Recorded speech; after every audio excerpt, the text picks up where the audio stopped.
nje bwana bakapa mukatileka bata bwegata kuweereza bunene osanga Mukama muggulu eyo agenda kuteekerateekerayo ekifo kyo ekirungi. Azimba yeekalo enaggumira takoowa, bw'aba akyanga omusenyu, bw'aba aweereza amabulooka alina kikola na buvumu. Mwebale nnyo tukwatirako era temukomaoko, Mukama ajja baddizaawo wemujje. Kati nze nali ndi awo ambeera ku street sina wa kusula era ng'obudde buziba ngenda mu kutya ne nnyingiramu ne neebaka. Era nze ennaku zino ngoba ekirooto kyange. Mbeebaza nnyo mwenna abatukwatiddeko ne tusobola okudda ku ssomero. Kyaki gatwegattaka awo njagala osinziira era ogakoowoola nti tukoma wali. Mothers Union Sweden okusinza mu Luganda temutuvaamu nga mwakikola mwanga Free Christmas campaign mutoolera ddala. Ensige yali ensava ennyo okuzaama mbadde nsaba ne wano mujja mutukwatireko. Kituufu bazadde gye bali, kituufu abazadde tebaliiyo, kituufu abazadde bagayaavu, kituufu obumu tebumanyi na bazadde baabo. Byonna bituufu naye ekisa kyo gye bali kyekigenda okukyusa engero zaabwe.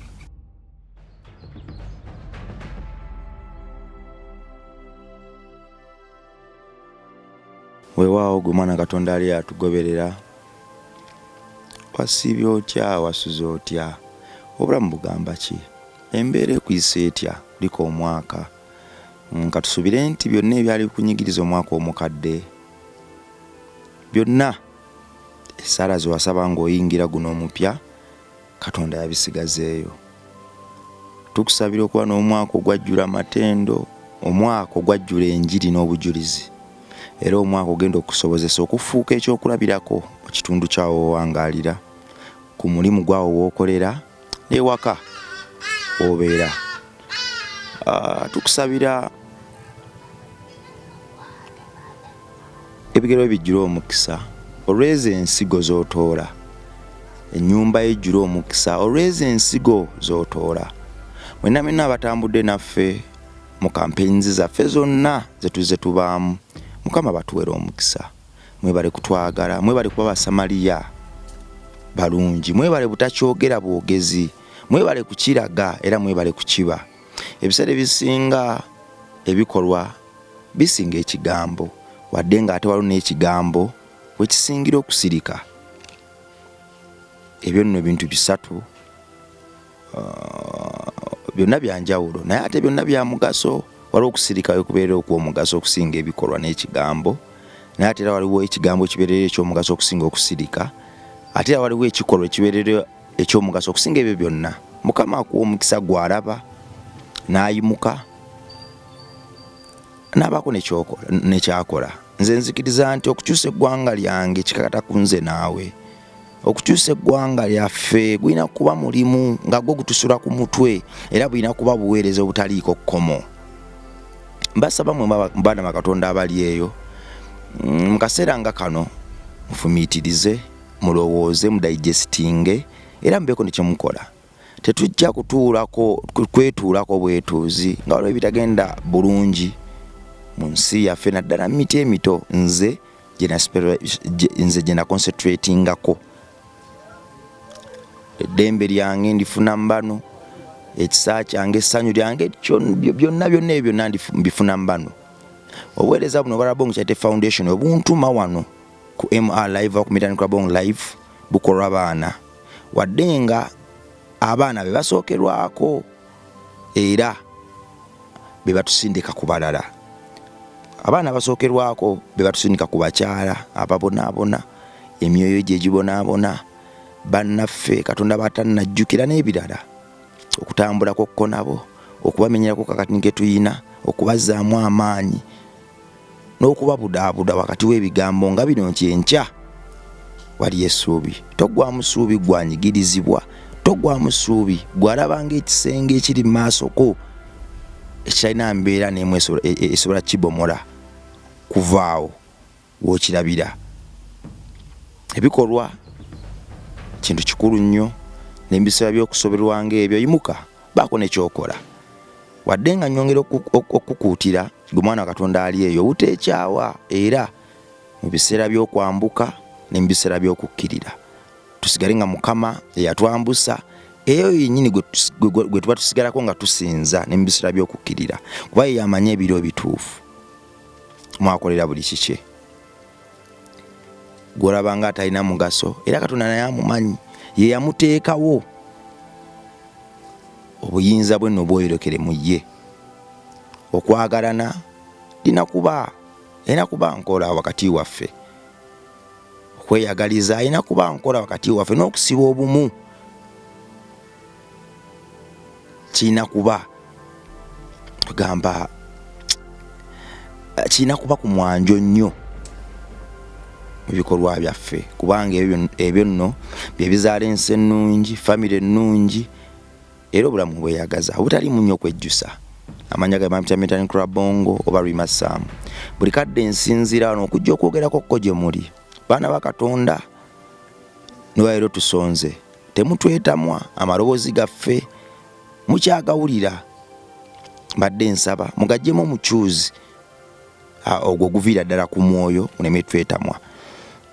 Azimba yeekaalo enaggumira takoowa, bw'aba akyanga omusenyu, bw'aba aweereza amabulooka alina kikola na buvumu. Mwana wa Katonda, omulimu guno obweza buno bwe tulimu si butini, tetujja kukola bintu by'abatini. Bw'oba oyagala okuzimba ennyumba ennene olina kuba na mutima munene. Bw'oba oyagala okuzimba akayumba akatini era bw'otyo bw'olina okuba. Ffe twasalawo okuzimba nnyumba nnene, twasalawo tutunuulira ggwanga lyaffe, tuleme tutunuulira kaalo kaffe oba maka gaffe, kubanga bwe tutatunuulira ggwanga lyaffe twali muntu mulala agenda kitukolera nga bwe twagala kikolwe. Buli bwoleka omuntu okukolera ekyo kyewandikoze batakikola mu nsobi akikolera mu bukyayi. Saawo nno ffe twayimira nduga tusituke tukitandike. Tuli ngalo ya wakati bwe tutakulembera twali muntu mulala agenda kukulembera. Okusoma kw'abaana kugenda kuddamu. Waliwo njagadde tutandike okukomangu, tuleme kulwa. Enjiri eno tugikatize buli kadde, tukomewo nga tugikatiza. Osanga ate olwo tuleme kufuna nnyo buzibu mu kaseera kali nga katuuse. Tubuze wiiki 3 abaana okudda ku ssomero.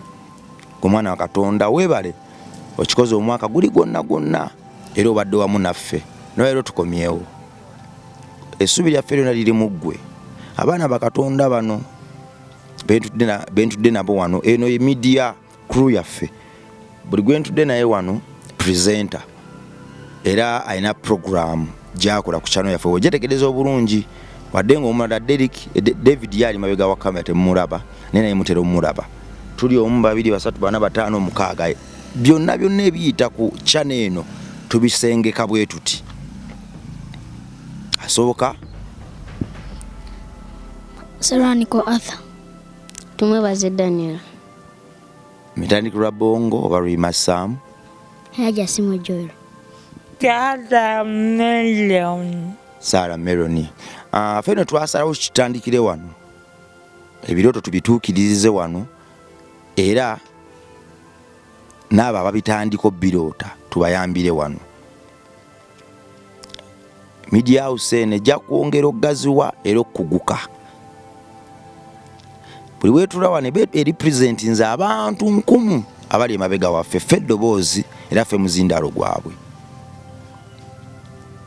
Mwana wa Katonda, omwaka oguwedde twagutambula tusoma era tusomye. Mukama aswazizza abalabe baffe bwe tufunye school fees ne tubeera mu ssomero. Abaana 28, abaana 21 primary, abaana 7 secondary. Bonna basomye era bonna tekuli atafunye report. Okujjako abaana 3 bebatafuna report. Ensonga yaabwe tujja gijjako tugirambulwe kubanga etegeerekeka. Ffe twasasula buli kimu ne lwaliwo embeera eyajjawo nga tetusobola gyebeera. Twafiirwa. So mu kaseera ak'ebibuuzo kaali kazibu nnyo. Kaaliko omulabe sitaani yayimirira ne katuleka mu byewuunyo. Twamaliza bannaffe abalina we beewogomye kuba bawala bonna, Vivian Kaswa, Rebecca Kaswa ne Winnie Kaswa, bonna bawala. Senga yafa era senga twali tujja tumujjanjaba, gwe abadde agoberera channel yaffe ekyo badde okimanyi. Senga yali yalwala kansa, ndowooza ng'alimu n'obulwadde bwaffe, si ndowooza ng'alimu n'obulwadde bwaffe buno obulala. Mwana Katonda obutegedde. Kakati senga atuka ekiseera n'atufaako, twamujjanjaba. Mukama bwe yatuusa ekiseera mwalina omutwalira n'amutwala. Bwe yatufaako abaana abo baali babira ne senga mu kayumba kaabwe we baali bawangaalira. Bwe yafa tumala okuziika, twabirayo ennaku 2. Twamala okuziika ne tukomawo ng'abaana babagobye. Tebalina wakakubeera. Obwana obwo akamu ka myaka ndowooza kaali 10, Beka yalina emyaka 10, Winnie 8, Vivian 6. Abaana abo ab'emyaka egyo baagoberwa wabweru. Tugezaako nnyo okulaba nti tekibaawo. N'olutalo bwe nalulwana nagenda okulaba nga gyenkoma olulwana tenyingira mu family issues, kyesaagala kukola nganza omuntu, nalaba nga lunvudde mu mikono kuba nagezaako nnyo baga nti abaana basigale webabadde bawangaalira, ffe ate tunaabatuukirako tubayambe. Neneeyama okubajjanjaba nga mpita mu baganda bange bwe twali tukikola n'okubasomesa. Naye family neegamba nti awo si waabwe, maama waabwe abadde ku bukojja balina okuvaawo, ate n'ekirala abaana balwala nnyo kuba balina sikosero, tebasigaza abaana balwala. So nanoonya ekyokukola ne kimbula kuba ate nange wano ku foundation sirina bisulo by'abaana bawala. Wendi wafunda nasoberwa. Wadde ebyo byonna byabaawo, abaana abo balina taata waabwe atalina lunaku na lumu lwayimirira naffe. Mu kulwala kwa maama almost yamala omwaka nga gumu n'ekitundu nga mulwadde. Mu kulwala kw'abaana, abaana basikoseyo nga bo bamanyi, talina lunaku na lumu lwayimirira naffe. Taata yali obuvunaanyizibwa yabusuula era nga yafuukira ddala nninja ku baana be. Bwakyusa kana akodyo, bwakyusa kali. Twatuka ekiseera nga tulina okufuba okulaba nti abaana abatwala, olwo ne tulaba ekiddako. So mu lutalo olwo abaana abo tebaakola bibuuzo. Wadde ng'omu Vivian yali atikkiddwa era nga n'omukolo gw'okutikkirwa twali tugukoze. Ate maama we yafiira. So akavuyo ako katulemesa abaana bokola ebibuuzo. Bwe twatuula nga Rabongo Kyate Foundation, oluvannyuma lw'okwe-cross checking, oluvannyuma lw'okwekebera okuyitirivu, twasalawo nti mu baana 48 be tuyina tuwereeko abaana 15. Tuve ku baana 28. Of course kwaliko bakandidate 2 Jjuuko ne Elijah Mukulu. Jjuuko yatuula S6, Elijah Mukulu yatuula S4. Kakati okwo ku baana 7 bwe kuvaako 2 baba basigadde 5 aba secondary. Sibe kiri omukulu presenter? Yes sir. Kakati abaana abo ne tugamba nti nedda omwaka guli oguwedde tubadde n'abaana 28, naye abaana 28 abo twabatandika obbaweerera nga tunazuula bazadde baabwe. Bwe twazuula bazadde baabwe ne tulaba nti obugayaavu buli mu bazadde baabwe, era abaana abo ne tubaaninga over bazadde baabwe bateekinge ono obuvunaanyizibwa. Kakati ne tusenge tusigaza abaana 15 era tugenda otambula nabo omwaka guno. Mpozi nga waliwo emergency ey'okwongeramu nga bweri enkola yaffe nti ekisa kitutuma buli kadde. Tusobola okuba nga tuli wano tugaa nti nedda waliwo akaana ka Katonda kano. Ono bwali bubeera ku foundation kuno nga Kasagga bwe twazaayo eri family zaabwe kuba twali tubazudde. Ate omwana yenna omuntu alina right okuba ne bakadde be. So bugayaavu wakati w'abakadde baabwe yalina kuba police case. Singa twagenda mu maaso n'okubalemerako okubaweerera, ate kito kyandibadde kirala. Twandibadde ng'aba misusing resources. Waliwo abaana abali obubi ennyo nga bw'omulaba okaabirawo. Ate okusinga abantu bwe twatambula nabo nti bo bali family zaabwe zaali zeesulayo gwa Nagamba. Maama ne taata we bali naye nga beefuula ekitagasa. So we twabazuwe nga nti nedda tutambuddeko kino abaana kabafunira settlements mbadde nsaba nammwe mutandikiraawo. Ye ntusalawo abaana abo ne tubata. So mwana Katonda ali eyo abaana 15 mwaka guno petuyina petugenda okuzza ku ssomero twali tusaba otukwatireko. Abaana 15 kuliko owa secondary omu Elijah, kuliko candidate omu David, abalala bali mu bibiina bya wansi. Ku bitwalo 3 abaana ba primary basasula n'emitwalo 4 Elijah wa secondary zasasula. Okono kwe tuyimiridde tujje tukusabe obuyambi bwo, tukusabe ekisakyo, tukusabe n'omukono gwo gw'ekisa ozo kikola mwana wa Katonda ku bantu bonna. Ekyo kyoli tosobola kukyegaana wadde olumwa ofuna ennyiike n'olumwa naye abantu nga mmwe Katonda bw'atyo bwe yabatonda naye bwe mulumwa ebiseera ebisinga tugamba obulumi bwammwe obwo ate ekibujjaawo kwe kusigala nga muyamba. Mbadde mbasaba abaana ba Katonda muveeyo mutukwatireko, mutusobozese okutuyamba obwana buno budde ku ssomero. Nze nga nze omu sikisobola kubanga nga foundation eno tubesinga ku art and craft, naye nga bwe gambye nti emitwalo 3 emirundi 14 gatako n'emitwalo 4 tosobola mu wiiki 3 ziro ezizinga ng'omaketinga bisiige bino. Ati waffe anaakulabukuza ajja akulabukuza abantu bakyamupiikinga bupiikinzi. Twandigambye nti katusabe emirimu bannange mujje mutuyambe tusobole okuzza obwana buno ku ssomero, mutuwe ku bisiige gwalina omwagalwawo tuyambeko nti buli piisi emu oba 2 zisobola okuweerera obwana nga 2. Naye ate era nakyo kikalubamukko nti kijjira ku peesi yakyo. Sawono wetuviire nga nti nedda katudde waayira akalala kabezaawo ebifo nga bino ak'okujja gy'oli mwana wa Katonda gweyinkana naffe omutima era agufaanaganya. Tukusaba tukwatireko. Twafuna ekyamagero Hunger Free Christmas campaign eyaggwa. Twafuna baganda baffe aba breaking chains, enjegere ezaali zikutte ensi eyo okutegera obuweereza buno. Amakyaki gatwegattaka. Awo no njagala osinziira era ogakoowoola nti tukoma wali. Mothers Union Sweden okusinza mu Luganda temutuvaamu nga mwakikola Hunger Free Christmas campaign mutoolera ddala. Ensige yali ensava ennyo okuzaama mbadde nsaba ne wano mujja mutukwatireko. Maama kitegeeza kwagala era maama yentabiro yentandikwa ya buli ssanyu mu nsi muno lyeddembe litenkanika. Ekyo kye muli mbadde nsaba mutukwatireko. Kataraso no yatukwatirako yatuwa ensigo ku Hunger Free Christmas campaign era nayo mbadde nsabe tukwatireko abaana bano badde ku ssomero.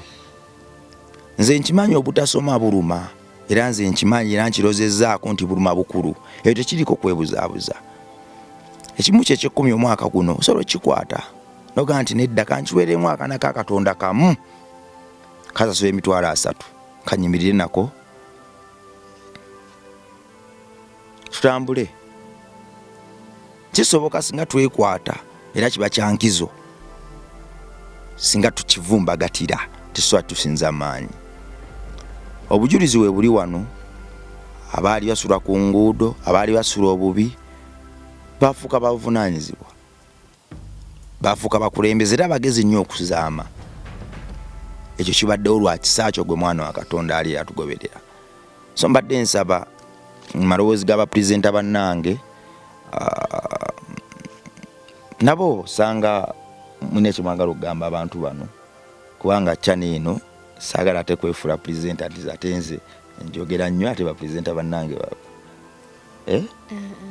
nedda kale yogerezaawo ku mulamwa kakwatireko ssebo. abanda bambalamusizaako nnyo. Amanya gange nze Ddaani, nze omu ku baana abo abalabibwa ku kkubo omuntu gw'asobola okulaba n'agamba oyo mubbi n'awanika endabirwamu y'emmotoka. Naye nga si bwe kiri nti buli muntu abeera ku street abeera mubbi.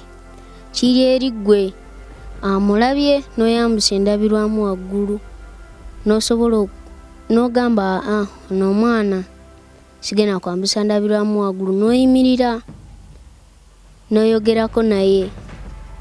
Omwana oyo bw'oyogerako naye asobola okubuulira lwaki ali bw'atyo, asobola okubuulira lwaki eyo embeera agirimu. Bw'aba mubbi asobola okubuulira lwaki mubbi. Si nti buli omu abeera ayagala okubba ku street, naye abamu basikirizibwa olw'enjala.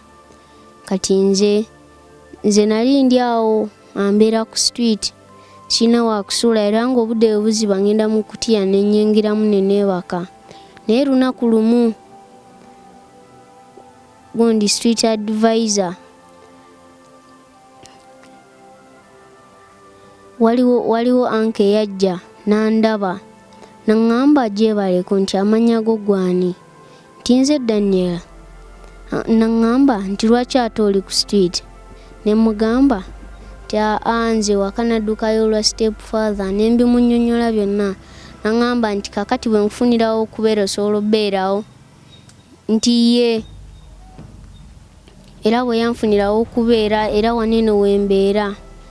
So kyeŋŋamba nti kiri erimmwe okutukwatirako ne tujjayo abalala. Abaana abo abali mu makomera tebalina bbeera mu makomera, osanga tebatondebwa kubeera mu makomera. Oba osanga enteekateeka ya Mukama yali bw'etyo nti abo abali mu makomera bateekateekebwa kubeera mu makomera, naye si bwe kiri. Kiri erimmwe okutukwatirako nga Rabongo Charity Foundation, ne mutukwatirako ne tusobola osomesa kw'abo abaana nganze ne tusoma, era we tusoma ne tukula. Nange ngamba nze anko yanzijayo ku street era nange sigenda vakola olugendo. Anko bw'aba nga taliiwo, nange kangende mbeeko n'abaana abalala benzijayo ku street. Era egyo emiti emito gikula bwe gityo n'okwagala okwo okw'omutima omulungi. Kati nganze okwagala kwenkuze nako, kati essaawa zino eno ngenze enkula, najja waneno nga ndi kampi bwe nti ntandise okuwanvuwa, era siina muze mubi gwonna gwe njagala kukola. Era nze ennaku zino eno ngoba ekirooto kyange. Mbeebaza nnyo mwenna abatukwatiddeko ne tusobola okudda ku ssomero. Mbeebaza nnyo mwenna abatukwatirako ne tusoma.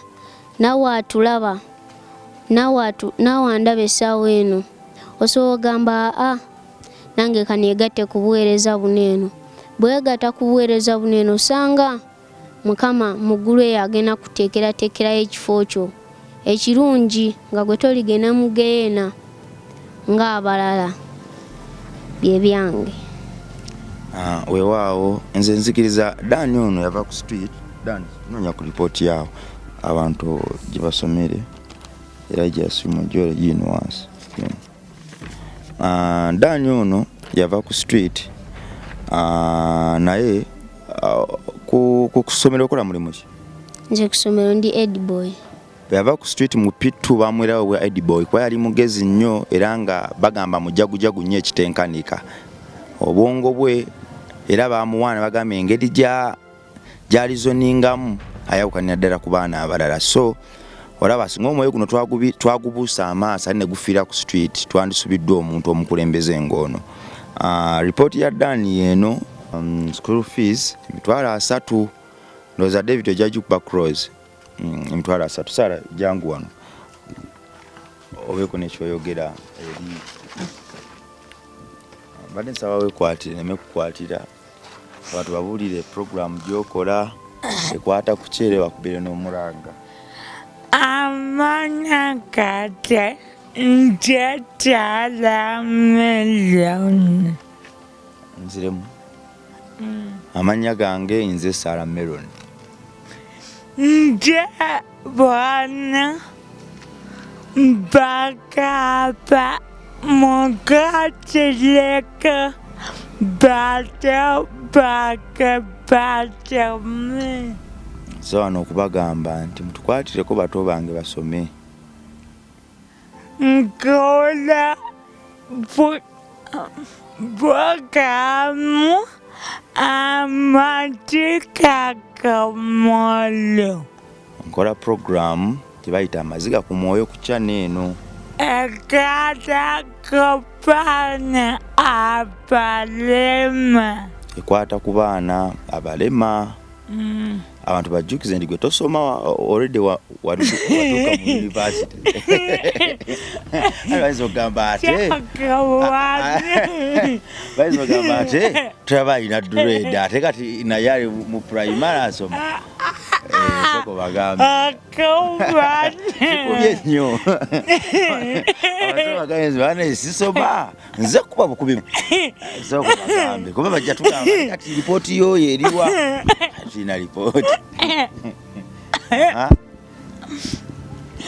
abake ndetita Sara itasoma weewaawo kakati gwe mwana Katonda ali eyo nze nzikiriza nti omutima ogwo ogwagala oguyina nze nzikiriza nti ekisa ekyo kyakiina nze nzikiriza nti omulabe sitaani yali agala kikubbako bubbi era nze nzikiriza nti yakuleeta obusungu bw'olina ku mutima obwo obwesulayo gwannagamba nga luwaalumwa obwo obutunula ebbali nga lwakoowoola obwo kusigaza emabega mu buli kikolwa kyonna ekiruubiriddwa okutereeza ensi yo n'okugitwala mu maaso omulabe sitaani yakubbako ekisa ekyo tajja kukoma ku kisa n'obulamu ajja butwala atya nti abaana bano tujja ku luguudo ntibaleeta mu bifo nga bino bwe tubalemiza ku luguudo eyo bagenda bayiga obukodyo obupya era time bweyita bafukira ddala violent ekitenkanika kakati gwe ali eyo munnange oliba ofulumya wabweru oggula ekibiriiti omwana oyo ajja kufumita ebiso akubbeko singi 10 olw'ekibiriiti oba ajja kukwata omwana gw'ozadde amutugumbule olw'okuba ayagala ebyenfuna oba bw'oliba ozze wano okuwummula ng'ovudde gy'obadde owangalya gy'obadde okolera ali kuteegana kuba peeva ku mutwe n'akumaliriza kitegeeza ki nti kiri erinze naawe era kikwata ku nze naawe okuyimuka tuyimuke tuleme kuleka kino kufuuka kyabalonde ffenna tulina obusobozi obwo ffenna tulina omukwano era ffenna tulina ekisa omulabe sitaani just yakikozesa n'atukweka ekisa ekyo n'akijja ku mitima gyaffe n'abaako ne waakisibira kiri eriffe okumenyaamenya enjegere ezo zaatusiba okutulemesa otwala eggwanga lyaffe mu maaso emiti emito gye gigumiza ekibira mbadde nsaba abaana bakatonda abali mukitegeere tuleme kyogerako bwogezi tuleke gino emiti emito gifune gye kiteekeddwa okufuna kituufu bazadde gye bali kituufu abazadde tebaliiyo kituufu abazadde bagayaavu kituufu obumu tebumanyina bazadde baabo byonna bituufu naye ekisa kyo gye bali kyekigenda okukyusa engero zaabwe nze nzikiriza nti tukikoze ebbanga lyonna era nzikiriza nti tugenda kukikola tewali kigenda kutulema omu akuba omulanga ababiri bakuba omulanga abasatu bakuba omulanga n'abana naye ogw'ababiri abasatu n'abana gutuuka wala okusinga ogw'omu kyova era nzize ne kuru yange yonna gye tukola nayo wano abantu bajja gamba ate Arthur tayogedde Arthur soosoko abantu bagaye nti naye oli wano so mbalamusizaako nnyo abandaba amanya gange nze Serwaniko Arthur nsinzidde wano ku Rabongo Charity Foundation nze mbagambe mwebale nnyo tukwatirako era temukomaoko Mukama ajja baddizaawo wemujje omwana ono yakamala omwaka gumu mu ssomero agezezzaako okwerwanako just ffe tulina okukola kwe kubakuumirako ekisa obutabaabulira n'okubalagira ddala nti nabasobola okufuuka ab'omuwendo tetubavaamu tetubakoowa era tubalekaawo nze nzikiriza nti campaign eno egenda kuba successful era nzikiriza nti gwe mwana wa Katonda ali atugoberera oyina ekinene ekitenkanika kino nakyo kigenda kuggwa. Toto ya school fees twetaaga miliyoni 4,600,000. Miliyoni 4,600,000 zetwetaaga. Nze nsuubira nti tukoze ebisinga wano era nze nsuubira nti Katonda affe munene. Miliyoni 4,600,000 tugenda kuzifuna. Abaana miliyoni 4,200,000 be baana bali mu primary. Kakati gali ya 400,000 ge gali mu secondary era ija ageze mu 3. Kyezifura miliyoni 4,600,000. Zavudde ku miliyoni 600 n'ekitundu eziddaawo kubanga twaze tusalako omuwendo gw'abaana oluvannyuma lw'okukola resettlements n'ebirala. Erugana katambule n'abaana 15 bali abalala abazadde bawe kabatekinge over kasita tutambudde ne tubajje wabi. Ensigo eno gye tutoola katukyerere ddala ewatuufu weyina okgenda. Tujja genda twongerako oba okutoolako okusinziira ku biki bye tunaatuukiriza. Oyinza okwesanga nga n'omwana omu ku baana abali wano omuzadde alabise n'agamba nti bannange omwana wange mwamunnondera kituufu mbadde nsabadde ewaka ntaking on. Tukyebaliza Mukama ekyo era tusaba kijje nti bwe kirijja awo nno ffe tujja kusigala tutendereza butendereza nga tugamba weewaawo Mukama weebale kutuusa ddoboozi lyaffe wala ffe tetutatuuka na weebale tuwa kisa ennimi zaffe buli wezoogera ne batuwulira. Tujja kukomawo ne kaweefube era ow'okwongera okulambulula essomero bye twetaagisa in details n'ebirala.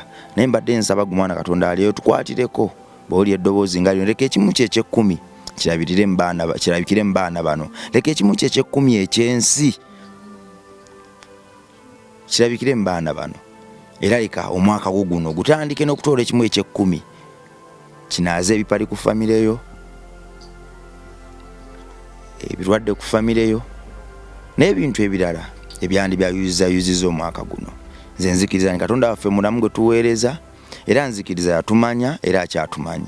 Nzikiriza nti just osanga bino ebitusumbuwa atubanja bubanja nkwaso gyalina kusinziira katu dressing.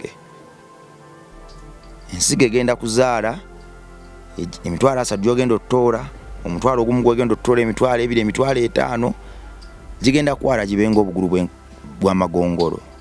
Kubanga nze nzikiriza nti Katonda waffe tatulungamyangako kusiga wakalu.